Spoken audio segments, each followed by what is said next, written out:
Good morning students, कैसे हो आप सभी।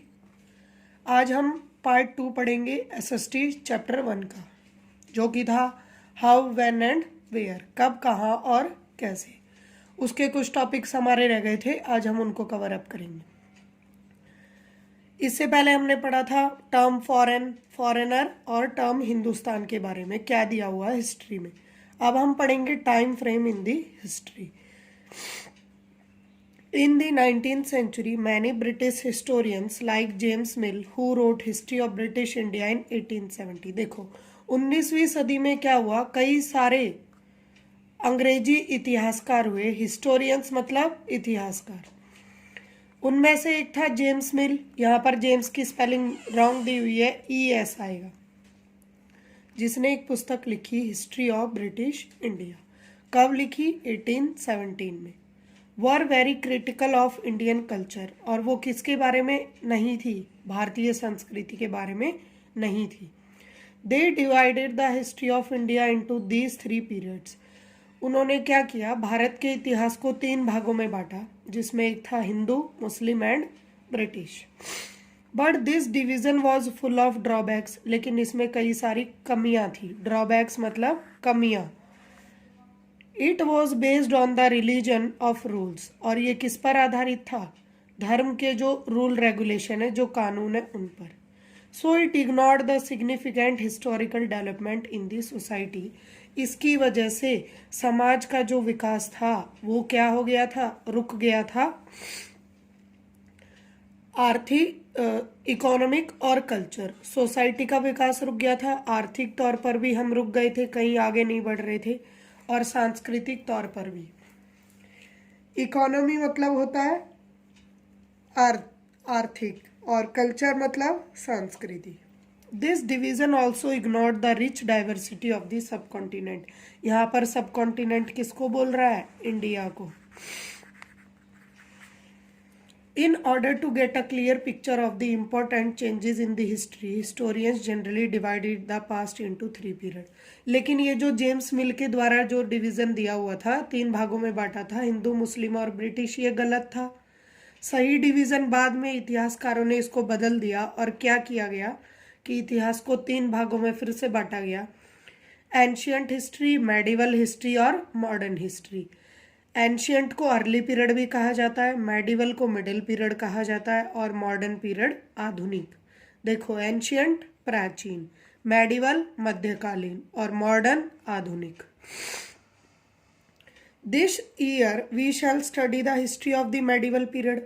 अब आप लोगों ने क्लास 6th में जो पढ़ी थी वो एंशियंट हिस्ट्री थी। अब आप क्लास 7th में जो पढ़ रहे हो वो मेडिवल हिस्ट्री, यानी कि मध्यकालीन पीरियड के बारे में पढ़ रहे हैं।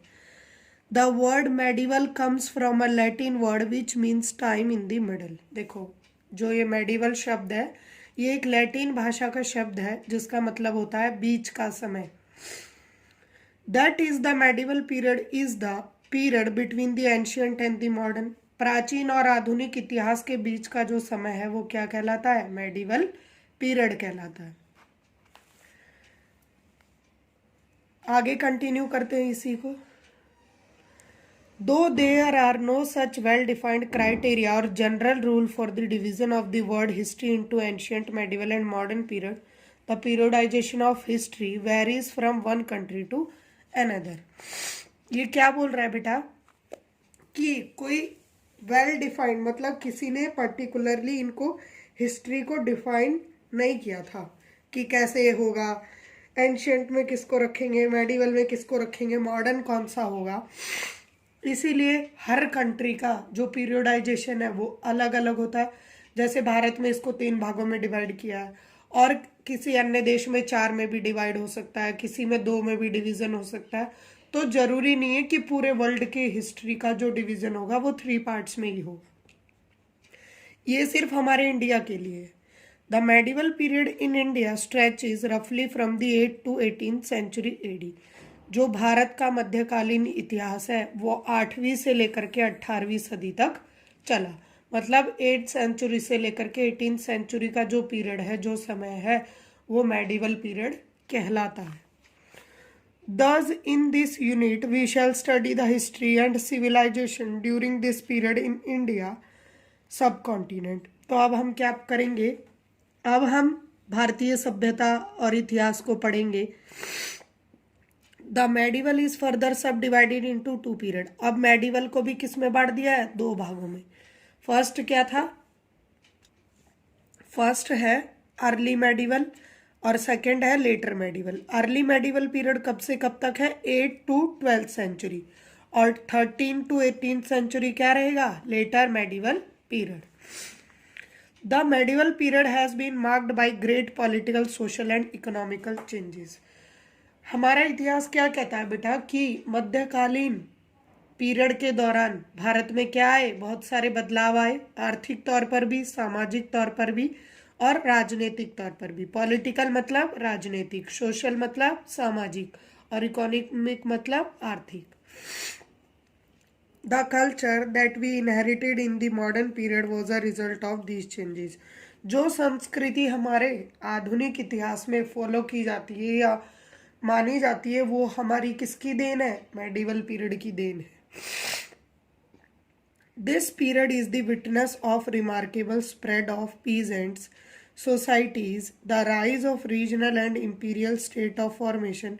इसमें क्या क्या हुआ, जो किसानों की जो सोसाइटियां थी, संगठन थे, वो बहुत दूर दूर तक फैले, रीजनल और इंपीरियल स्टेट बने, development of Hinduism and Islam are major religions. और मध्यकालीन इतिहास के दौरान हिंदू धर्म और इस्लाम धर्म का क्या हुआ, विकास हुआ, डेवलपमेंट हुआ। इसको सबसे बड़ा डेवलपमेंट माना जाता है। And the arrival of European trading companies. और मध्यकालीन इतिहास के दौरान ही कई सारे दूसरे देशों की कंपनियां भारत में आई थी, क्या करने के लिए, व्यापार करने के लिए, जिसमें से ब्रिटिशर्स भी एक थे। इनको यूरोपियन क्यों कहा जाता है, क्योंकि वो यूरोप कॉन्टिनेंट से बिलोंग करते हैं। हम किस कॉन्टिनेंट में रहते हैं, एशिया कॉन्टिनेंट में रहते हैं। इंडिया किसका पार्ट है, एशिया कॉन्टिनेंट का। However, the historian face many problem in dividing the past into ancient, medieval and modern period। अब ये क्या कह रहा है बेटा कि इतिहासकारों को ना बहुत सारी समस्याओं का सामना करना पड़ा, क्या करने में, जब उन्होंने इतिहास का बंटवारा 3 भागों में किया, एंशियंट, मेडिवल और modern.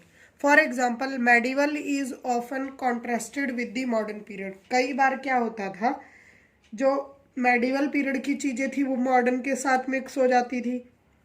Modernity reflects material progress and intellectual advancement. लेकिन जो मॉडर्निटी थी उसमें क्या दर्शाया जाता था, उस समय हमने पूरी तरीके से क्या कर ली थी, उन्नति कर ली थी। हम हर तरीके से एडवांस हो चुके थे, आधुनिक बन चुके थे। This suggest that the medieval was without any progress in these areas, but this was not the case. कहीं कहीं पर यह भी दिखाया जाता है कि जो मेडिवल हिस्ट्री थी वहाँ पर बहुत कम प्रोग्रेस थी, लेकिन ये सच्चाई नहीं है। ये तो थे भाई कौन सा समय, कैसे डिवीज़न हुआ, कौन सी मेडिवल हिस्ट्री कब से कब तक ली गई, लेटर मेडिवल क्या है और अर्ली मेडिवल क्या है। अब हम पढ़ेंगे सोर्सेज ऑफ हिस्ट्री। सोर्सेज मतलब सूत्र। सोर्सेज किसको कहते हैं, सूत्र, कि हमें इतिहास के जो सबूत हैं वो कहाँ से प्राप्त होते हैं। Clues and evidence on the basis of which we write history are known as sources. देखो ये डेफिनेशन है बेटा सोर्सेज की। सोर्सेज किसको कहा जाता है, जब हमारे सामने बहुत सारे सबूत अवेलेबल हों जो हमें इतिहास के बारे में बताते हों, वो क्या कहलाएंगे, sources of history. Historians use different type of sources to learn about the past. इतिहासकार क्या करते हैं, अलग अलग प्रकार के सूत्र लाते हैं और उनसे समझने की कोशिश करते हैं, किसको, पास्ट को, मतलब हिस्ट्री को। But the sources that they choose depend upon the period of their study. लेकिन वो जो भी सूत्र वो चुनते हैं वो उनकी स्टडी के ऊपर आधारित होता है, and the nature of their investigation, और उनकी खोज, इन्वेस्टिगेशन क्या होती है, खोज। Likewise, the ancient period, the sources of this period also can be divided into archaeological and literary sources। Sources को एंशियंट पीरियड जो इतिहास के जो सूत्र हैं उनको दो भागों में बांटा गया। एक होते हैं आर्कियोलॉजिकल सोर्स और दूसरे होते हैं लिटरेरी सोर्स। आर्कियोलॉजिकल कौन से होते हैं और लिटरेरी कौन से होते हैं, इनको अब हम ब्रीफली पढ़ेंगे आगे। जैसा कि स्टूडेंट्स अभी हमने पढ़ा था सोर्सेज ऑफ हिस्ट्री, जिनको टू पार्ट्स में डिवाइड किया गया है। One is archaeological sources and second is literary sources. Archaeological sources होते हैं पुरातात्विक सूत्र और लिटरेरी सोर्स होते हैं साहित्यिक सूत्र। आर्कियोलॉजिकल सोर्सेज को पहले ब्रीफली हम पढ़ेंगे। Archaeology is the study of culture of the past and of period if history by examining the remains of building and the objects found in the ground। देखो archaeology क्या होती है, एक अध्ययन होता है जो हमें किसी भी ऐतिहासिक पीरियड के बारे में बताता है, जिसमें हमें क्या मिलते हैं, किसी भी बिल्डिंग्स के टुकड़े या फिर जो चीज़ें ग्राउंड में दब गई है उस समय की। बरीड इन ग्राउंड्स मीन्स क्या होता है बेटा, जब कोई हजारों साल पुरानी चीज जमीन के अंदर दब जाती है और उसको बाद में खोद करके बाहर निकाला जाता है तो वो क्या कहलाती है, आर्कियोलॉजिकल सोर्स। मतलब जो पुराने समय की चीज जिसको हम खुदाई करके बाहर निकाल रहे हैं वो आज हमारे लिए क्या है, ऐतिहासिक है, इतिहास से जुड़ी हुई चीज है। इन सभी को हम कैसे ढूंढते हैं, एक्सप्लोरेशन एंड एक्सकावेशन के थ्रू। एक्सप्लोरेशन होता है खोज करना, एक्सकावेशन होता है उसकी खुदाई करके उसको ढूंढना। और the medieval towns, caravanserais and village highlight the various aspect of society and culture. उस समय के समाज के बारे में, संस्कृति के बारे में हमें कहाँ से पता चलता है, वहाँ के जो शहर थे या जो गांव थे या जो कारवा सराइज थी। कारवा सराइज क्या होता है, जो लोग एक जगह से दूसरी जगह घूमते रहते हैं अपने जानवरों के साथ, जिनको बंजारास बोलते हैं, वो किस में रहते हैं, कारवास में। मतलब एक बैलगाड़ी जैसी होती है, उसी के अंदर वो अपना घर बना करके रहते हैं। Buildings, paintings, coins, sculptures and inscription of the medieval period are the important source of the history of this period. देखो उस समय के जो सबसे ज़्यादा इम्पोर्टेंट सोर्स है वो कौन कौन से हैं, उस समय की बिल्डिंग्स, पेंटिंग्स, कॉइन, सिक्के, स्कल्पचर जो मूर्तियां हैं, और इंस्क्रिप्शन जो पत्थरों पर लिखे जाते हैं, या जो पत्तों की लीव्स जो होती थी पेड़ों की उन पर लिखे जाते हैं, वो सब क्या कहलाते हैं, इंस्क्रिप्शन। प्राचीन समय में बहुत सारे बिल्डिंग्स और मॉन्यूमेंट्स भी अलग अलग राजाओं के द्वारा बनवाए जाते थे, तो वो भी किस में आते हैं, आर्कियोलॉजिकल सोर्सेज में। जैसे कि देखो Any building that has historical significance is considered to be a monument। किसी भी बिल्डिंग का अगर कोई इतिहास है या वो इतिहास से जुड़ी हुई है तो वो क्या कहलाएगी, मॉन्यूमेंट। जैसे ताजमहल एक मॉन्यूमेंट है, कुतुब मीनार एक मॉन्यूमेंट है, रेड फोर्ट एक मॉन्यूमेंट है। It may be buried as in the case of Harappa and still standing like a red fort in Delhi. Building जो है या मॉन्यूमेंट जो है वो क्या हो सकता है, जमीन के अंदर दबा हुआ भी हो सकता है, और जैसे दिल्ली का लाल किला खड़ा है ऐसे भी हो सकता है। हड़प्पा के समय में क्या हुआ था, जितनी भी हड़प्पा सभ्यता की जितनी भी बिल्डिंग्स थी सब जमीन के अंदर दब गई थी। They may be in form of temple, fort, palaces. और जो मॉन्यूमेंट होते हैं वो मंदिर के फॉर्म में भी हो सकते हैं, किलों के फॉर्म में भी हो सकते हैं, और palaces, Mahal. They provide useful information about the development of art and architecture as well as the social, political and economic life of people of those days। इन्हीं मॉन्यूमेंट्स को देख करके हमें पता चलता है कि उस समय कला और संस्कृति कितनी ज़्यादा विकसित थी, लोगों को आर्किटेक्चर की कितनी ज़्यादा समझ थी, और लोग सामाजिक तौर पर, आर्थिक तौर पर और राजनीतिक तौर पर किस प्रकार से समृद्ध थे। Some important building and monument of this period are Qutub Minar, बुलंद दरवाज़ा, रेड फोर्ट और ताजमहल। ये चारों क्या है, मॉन्यूमेंट है और बहुत ज़्यादा इम्पोर्टेंट भी है, ये हमें इतिहास के बारे में बताते हैं। अब ये तो थी बिल्डिंग्स और मॉन्यूमेंट्स की बात। अब हम देखते हैं paintings and other art effects. Paintings are another source of history, ये भी इतिहास का एक अलग सूत्र है। They tell us about custom, food habits, dress and jewellery of this period. देखो पेंटिंग्स में फोटो देख करके आप लोग क्या पता लगा सकते हो कि उस समय के लोग कैसी ड्रेसेस पहनते थे, कैसे गहने पहनते थे, ज्वेलरी पहनते थे, वो खाना किस प्रकार से खाते थे, उनकी फूड हैबिट्स क्या थी, उनके रीति रिवाज क्या थे। We find various school of painting that flourish during this period. उस समय में जैसे अभी आप लोगों का स्कूल होता है, ऐसे स्कूल ऑफ पेंटिंग हुआ करता था जिसमें उनको पेंटिंग सिखाई जाती थी और जो उस समय काफ़ी फला फूला था। Other artifact included sculptures, poetry, ornament that also give valuable information of this period. उस समय की बहुत सारी इंफॉर्मेशन हमें कहाँ से मिलती है, जो उस समय पे बनाए जाते थे मटके, पोट्री, ऑर्नामेंट्स, गहने, जेवरात, स्कल्पचर्स, मूर्तियाँ। ये मीनिंग अगर आप लोग कोई चाहते हो तो साथ के साथ लिखते रहो। मूर्तियाँ, मटके, घड़े, मिट्टी से बनी चीजें, पोट्री और जेवरात। Third thing, coins. The study of coins is known as numismatic. देखो जो सिक्कों पर अध्ययन करता है उसको हम कहते हैं नुमिस्मेटिक्स। उस अध्ययन को कहा जाता है नुमिस्मेटिक्स। Coins tell us about the king, the extent of their empire, economic status of the kingdom। देखो पहले के सिक्के कैसे होते थे, राजा उस पर अपनी मोहर लगाता था, उसका नाम लिखा रहता था, उसके साम्राज्य का नाम प्रिंट रहता था। तो जो पहले के सिक्के थे वो हमें राजा के बारे में बताते थे, कितना बड़ा उसका साम्राज्य था उसके बारे में बताते थे, और उस राजा का क्या स्टेटस था, अच्छा राजा था, बहुत अमीर राजा था, या किस प्रकार से था। डेट्स, और सिक्कों पर डेट्स भी प्रिंट होती थी। लैंग्वेज, कौन सी लैंग्वेज में छपे हुए हैं। In use trade, art, religion and literary.